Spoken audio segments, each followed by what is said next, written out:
అనకాపల్లి అచ్యుతాపురం ఎస్ఎన్సియా పేలుడు ఘటనపై prime 9 news అంతర్గత కథనాన్ని ఉదయమే ప్రసారం చేస్తుంది. ఈ పరిశోధనాత్మక అంశాన్ని వెలికితీసి వాస్తవాలు ప్రజల్లోకి తీసుకెళ్లింది ప్రైమ్ 9. కంపెనీలో కొన్ని అంతర్గత విభేదాలు సైతం ఈ ఘటనకు పాక్షికంగా కారణంగా ఉన్నాయనేది ఇక్కడ కీలక అంశం. ఇదే విషయాన్ని వెలికితీసింది ప్రైమ్ 9. అయితే దీనికి సంబంధించిన సమాచారం ప్రభుత్వం కూడా సేకరించింది. ప్రైమ్ 9 ముందే చెప్పిన కంపెనీ విభేదాల విషయాన్ని AP CM Chandrababu, deputy CM Pawan Kalyan కూడా ప్రస్తావించారు. కంపెనీ యాజమాన్య వ్యవహారాన్ని అధినేతలు సైతం ప్రస్తావించారు. అసలు ఉదయమే 11 గంటలకు ప్రైమ్ 9 న్యూస్ ఏం చెప్పింది? సీఎం, డిప్యూటీ సీఎంలు మధ్యాహ్నం తర్వాత వారెలా స్పందించారు?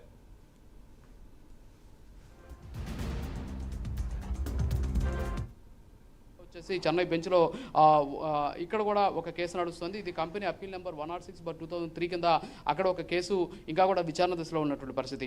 అలాగే మరొక కంపెనీ, అంటే ఈ కేసు వచ్చేసి ఇది చెన్నైకి సంబంధించినటువంటి నేషనల్ కంపెనీ లా అపిలేట్ ట్రిబ్యునల్లో వచ్చేసి ఈ కేసుని కిరణ్ రెడ్డి పెండ్రి, అలాగే Essentia advance sciences private limited and 10 others ఎవరైతే మేనేజ్మెంట్కి సంబంధించి అలాగే అక్కడ పనిచేస్తున్నటువంటి వివిధ శాఖలకు వివిధ విభాగాలకు సంబంధించినటువంటి ఉన్నత స్థాయి అధికారులు ఉన్నారు, వాళ్ళ మీద ఈ కేసు నడుస్తుంది. అంటే కిరణ్ రెడ్డి ఎవరైతే డైరెక్టర్ ఉన్నారో ఆయన కంపెనీ మీద లా ట్రిబ్యునల్కి వెళ్ళినటువంటి సిచ్యువేషన్ ఈ కేసు ద్వారా మనకు తెలుస్తుంది. మరోపక్క ఇంకొకటి ఇది కూడా ఎస్పెషల్లీ ఇది కూడా హైదరాబాద్కి సంబంధించినటువంటి బెంచ్లో మరొకటి నడుస్తూ ఉన్నటువంటి పరిస్థితి.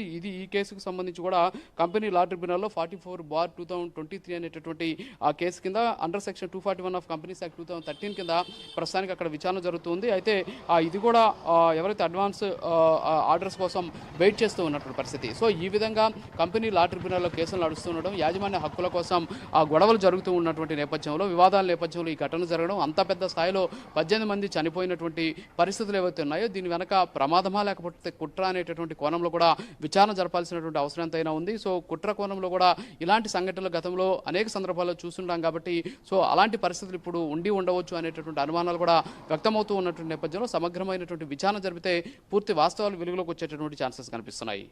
Right. Thank you for the complete updates.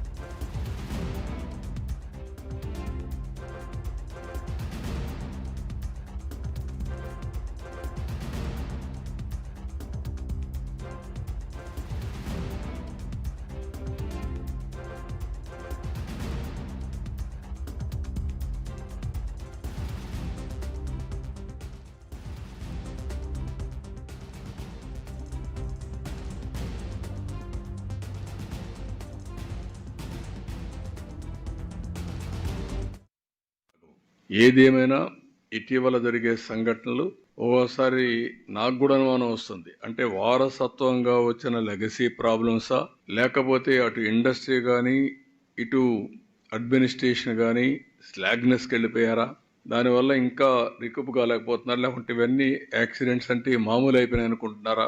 నాకైతే అర్థం కావడం లేదు. దీనికి పరాకాష్ట నిన్న జరిగింది. మేనేజ్మెంట్ రాలేకపోయారు. ఇక్కడికి వాళ్ళకు డిఫరెన్సెస్ ఉండొచ్చు, కానీ ఆయనకు సోషల్ రెస్పాన్సిబిలిటీ ఉంది. I can go very firmly, కానీ రెండు కూడా నేను బ్యాలెన్స్ చేసుకోవాలి కాబట్టి ఆలోచిస్తున్నా. ఏది ఒక పక్క ఇన్వెస్ట్మెంట్ రావాలి, ఒక పక్క సేఫ్టీ కాపాడాలి, ఎంప్లాయ్మెంట్ జనరేట్ చేయాలి. I'm very clear on that. అదే సమయంలో వాళ్ళు కూడా ఫ్యాక్టరీ మేనేజ్మెంట్ కూడా లేటెస్ట్ టెక్నాలజీస్ కూడా అడాప్ట్ చేసుకుంటే నిన్న జరిగింది. నవేడేస్ స్మెల్ చేసే సెన్సార్స్ వస్తున్నాయి, ఇలాంటి లీక్ అవుతానే సెన్సార్స్ వస్తున్నాయి. ఎంతవరకు టెక్నాలజీ డ్రివన్ మనం ముందుకు పోగలుగుతాం వాళ్ళు కూడా ఆలోచించుకోవాలి. అవసరమైతే గ్రూప్ ఆఫ్ ఇండస్ట్రీస్ మీటింగ్లు పెట్టి, వర్క్షాపులు పెట్టి ఇవన్నీ కూడా డిస్కస్ చేస్తాం. ఇప్పుడు ఒకేసారి మనం ఈ పొల్యూషన్ ఇవన్నీ మన ఈ నామ్స్ అన్నీ పెడితే ఇండస్ట్రీ షుడ్ కమ్ ఫార్వర్డ్. అంటే ఇది నేను చాలా రోజుల నుంచి నేను కోరుకుంటా ఉన్నాను. నేను ప్రత్యేకించి మరీ చెప్తున్నాను. ఇప్పుడు అంటే నేను ఎందుకు కొంత ఒక అడుగు ముందుకేయడానికి నేను ఎందుకు సంకోచిస్తున్నానంటే, ఒకసారి అది ప్రభుత్వానికి ఇబ్బందిగా ఉండకూడదు గబుక్కుని నా ఉద్దేశం సేఫ్టీ ఆడిట్, జనాల ప్రాణాలు పోకూడదు, కార్మికుల ప్రాణాలు పోకూడదు అనుకునే పరిస్థితిలో ఉంటాను నేను ఎప్పుడు. అలాంటిది మళ్ళీ ఇది ఇలాంటి సేఫ్టీ ఆడిట్ చేస్తే ఉన్న పరిశ్రమలు వెళ్ళిపోతాయి అని చెప్పి ఒక వదంతి ఉంది. అది కొంచెం మాట్లాడతారు నాతోటి, మీరు ఇలా చేస్తే పరిశ్రమలు వెళ్ళిపోతాయి, పరిశ్రమలకి అనుకూలమైన వాతావరణం ఉండదు అంటే. నా ఉద్దేశం ఏంటంటే అది కనీస భద్రత అనేది పరిశ్రమలు ఇవ్వాల్సింది కదా. నేను పరిశ్రమల్లో ఇంక్లూడింగ్ ఆక్వా వాళ్ళకు కూడా చెప్పాను. సో గ్రేట్, చాలా సంపాదన ఉంది, రాష్ట్రానికి ఆదాయం ఉంది, మనకి ఈ పరిశ్రమల ద్వారా చాలా సంపాదన ఉంది. కానీ ప్రయారిటీ ఎవరైతే పని చేస్తారో వాళ్ళకి ప్రాణరక్షణ కూడా చాలా అవసరం కదా. ఆ నామ్స్ ఏంటి ఒకసారి మాట్లాడదామని నేను అనుకుంది ఏమంటే సెప్టెంబర్ మిడ్లో వెళ్దాం అనుకున్నాను. నా విల్ మేక్ ఇట్ సెప్టెంబర్ ఈ మంత్ ఎండింగ్లోనే నేనే వెళ్ళి కూర్చుంటే ఒక మీటింగ్ చేస్తాను ప్రత్యేకించి వైజాగ్ పొల్యూషను కానీ వైజాగ్లో ఉండే చుట్టుపక్కల పరిశ్రమలో ఉండే సేఫ్టీ నామ్స్ వీటి మీద నిరంతరం ఇది ఒక ప్రాక్టీస్ అయిపోయింది. ప్రతి 2 వారాలకు 3 వారాలకు మైనర్ ఇన్సిడెంట్ మేజర్ ఇన్సిడెంట్ జరుగుతూ ఉన్నాయి. వీటికి ఇంకా అది మినిమైజ్ చేయాలి, అసలు కంప్లీట్గా ఎలిమినేట్ చేసే పరిస్థితికి రావాలంటే ఏం చేయాలి, ఒక కలెక్టివ్ అక్కడ ఉన్న పారిశ్రామికవేత్తల ద్వారా ముఖ్యంగా కెమికల్ ఇండస్ట్రీస్ లేదంటే ఫార్మాస్యూటికల్స్ వాళ్ళతోటి కూర్చోవాలి.